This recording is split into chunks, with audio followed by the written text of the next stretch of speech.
얼마 전 막 중학생이 된 아들이 학교에서 돌아와 저녁을 먹다가 저를 정말 얼음이 되게 한 질문을 던졌습니다. 엄마, 혹시 겨드랑이에 털이 나면 죽어요? 네? 저는 순간 제 귀를 의심했습니다.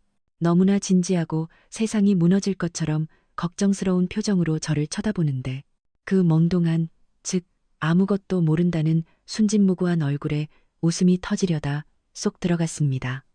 저는 간신히 표정 관리를 하며 물었죠. 아니, 그걸 왜 죽는다고 생각해? 아들은 우물쭈물하며 말했습니다. 아니, 반에 어떤 친구가 그랬는데 그게 나면 몸에 큰 병이 생긴 거라고. 아, 저는 그제야 깨달았습니다. 올 것이 왔구나. 우리 아들의 사춘기가 시작되었는데 이 아이는 정말 아무것도 모르는구나. 요즘 저희 아들 키가 부쩍 크고 목소리도 가끔 이상하게 갈라지고 여드름도 한두 개씩 나기 시작했습니다. 신체는 분명 이제 어른이 될 준비를 한다는 신호를 매일같이 보내고 있는데 정작 아이의 마음과 지식은 아직 초등학교 5학년 수준에 머물러 있었던 겁니다. 이 신체와 정신의 엄청난 격차. 이것이 바로 사춘기 초입, 우리 아이들이 겪는 엉뚱함의 정체입니다. 아마 지금 이 영상을 보시는 많은 부모님이 고개를 끄덕이고 계실 겁니다. 우리 애도 저런 엉뚱한 질문을 해요. 몸은 컸는데 하는 짓은 아직 애기예요. 그런데 여러분, 솔직히 한번 생각해 볼까요? 우리도 그렇지 않았나요? 저도 기억이 납니다. 저는 여자아이였지만 중학교 때 처음으로 몸에 변화가 생겼을 때 정말 무서웠습니다. 엄마에게 말해야 한다는 건 알았지만 그 말을 꺼내는 게 왜 그렇게 부끄럽고 어려웠는지 모릅니다.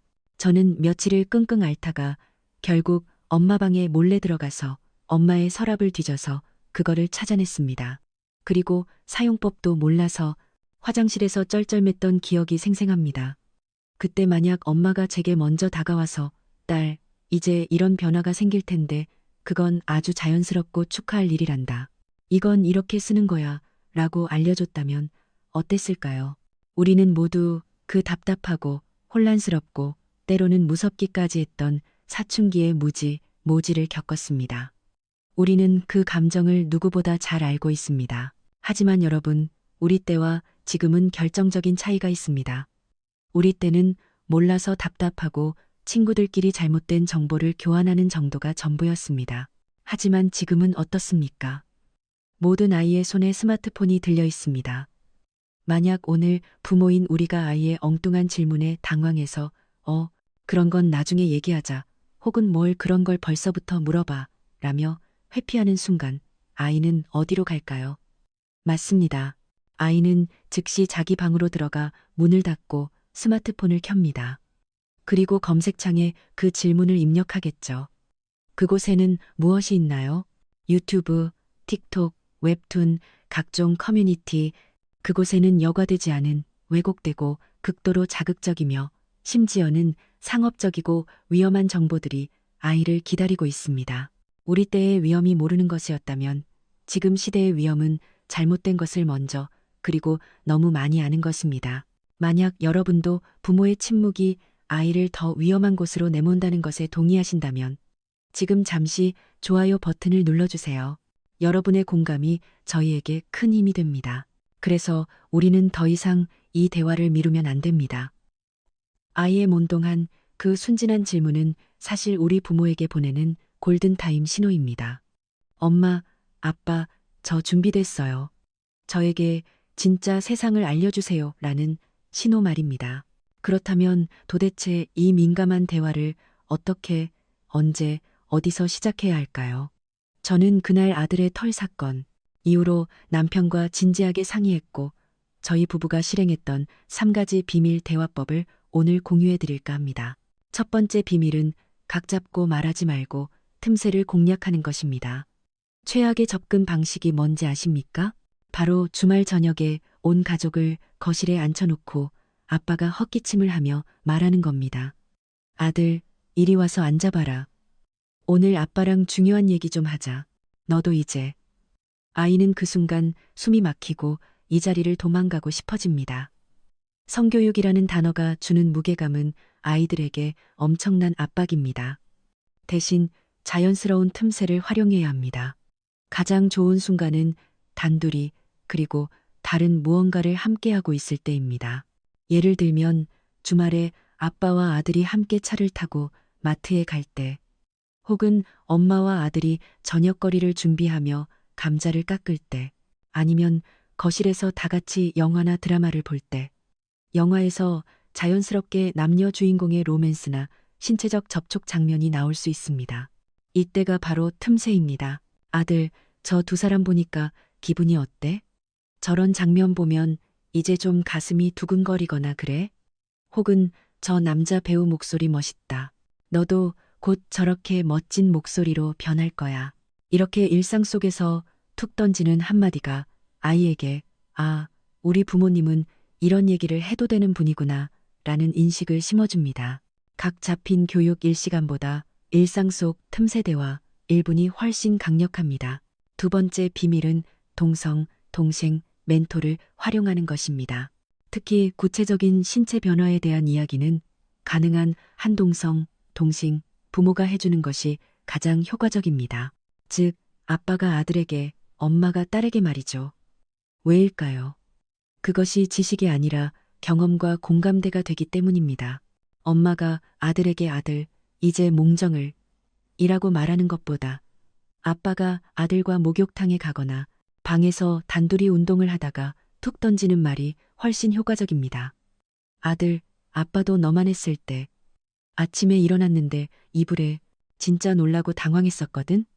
근데 그건 네가 아주 건강한 남자아이로 잘 크고 있다는 증거야. 하나도 부끄러운 게 아니야. 자신의 경험을 공유하는 순간 아이는 아빠를 선생님이 아닌 같은 길을 먼저 걸어간 멘토로 받아들입니다. 엄마 역시 마찬가지입니다. 딸에게 자신의 첫 경험을 공유하며 공감대를 형성하는 것이 중요합니다. 물론 이런 질문을 하실 수 있습니다. 저는 싱글맘인데요. 저는 싱글데디인데요.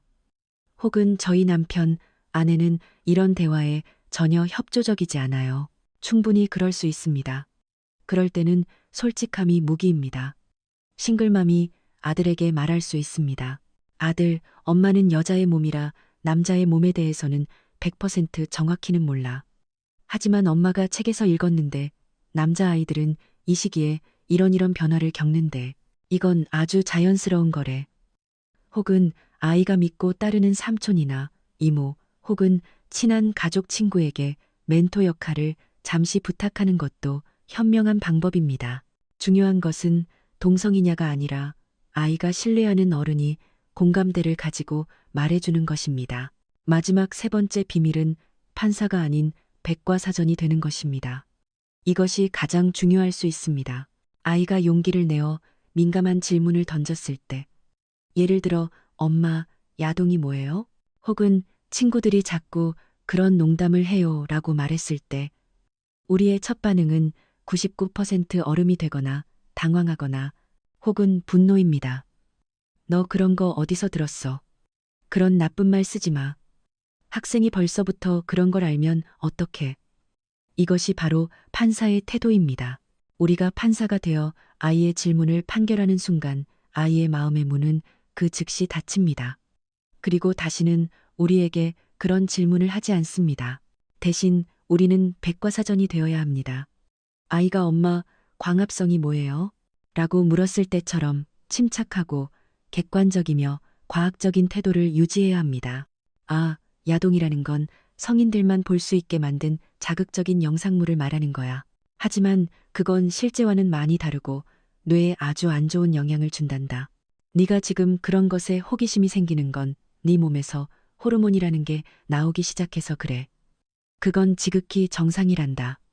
하지만 절대 아이의 호기심 자체를 비난하거나 그 질문에 부끄러움이나 수치심이라는 감정을 연결시키지 마세요. 호기심은 정상입니다. 우리의 역할은 그 호기심을 건강한 지식으로 채워주는 것입니다. 질문은 사실 팩트로 답하고 걱정은 감정, 이모션으로 공감해 주세요. 이것이 신뢰를 쌓는 핵심입니다. 오늘 저는 겨드랑이 털이 나면 죽는 줄 알았던 아들의 몽롱한 질문으로 시작해서 저희 부부가 실천했던 3가지 대화의 비밀을 나눠보았습니다. 정리해볼까요? 첫째, 각 잡고 말하지 말고 일상의 틈새를 공략하라. 둘째, 동성 멘토의 경험을 활용해 공감대를 형성하라. 셋째, 판사가 아닌 백과사전이 되어 사실을 객관적으로 알려주라. 아들의 그 엉뚱하고 순진한 시기는 생각보다 금방 지나갑니다. 그 멍동한 시기는 부모를 당황하게 만드는 위기가 아니라 아이가 어른이 되기 전 부모와 평생 갈 신뢰를 쌓을 수 있는 마지막 골든타임입니다. 부디 그 골든타임을 놓치지 마세요. 오늘 저녁 혹은 이번 주말 아이와 단둘이 있는 틈새를 한번 찾아보세요. 그리고 툭 던져보세요. 요즘 뭐 고민 없어? 영상이 도움이 되셨다면 구독과 좋아요 부탁드립니다. 여러분의 자녀는 어떤 엉뚱한 질문으로 여러분을 당황하게 만들었나요? 댓글로 여러분의 경험을 함께 이야기해 주시면 서로에게 큰 위로와 힘이 될 것 같습니다. 시청해 주셔서 감사합니다.